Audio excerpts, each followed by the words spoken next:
இப்படி ஒரு லேசியானனால நான் பார்த்ததே இல்ல. லேசினா லேசி இல்ல. உடல்நிலை கொஞ்சம் சரியில்லை. காலையிலேருந்து சமைக்கலன்னு வச்சுக்கோங்களேன்.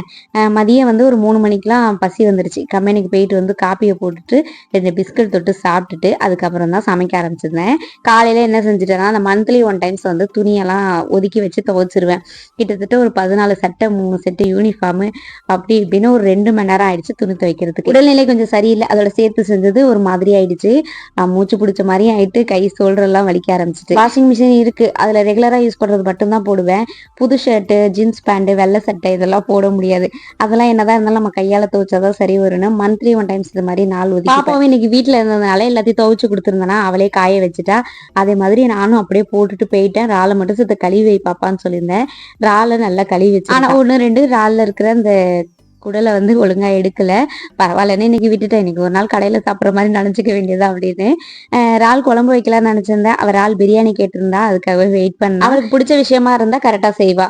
இறால் அவளுக்கு பிடிச்சது. அதே மாதிரி தெரிஞ்ச விஷயம், அதனால செஞ்சு வச்சிருந்தா.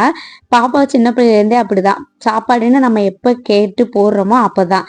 அவளா பசிக்குதுன்னு வாயை திறந்து கேட்டதும் கிடையாது. அதே மாதிரி இன்னைக்கு ஒரு சூழ்நிலை ஆயிடுச்சு. இந்த மாதிரி என்னைக்காவது கம்மியில ஆள் இல்லாம போயிடுவாங்க. இந்த மாதிரி லேட்டா சமைப்பேன், இல்ல கடையில வாங்கி சாப்பிடுற மாதிரி ஆயிடும்.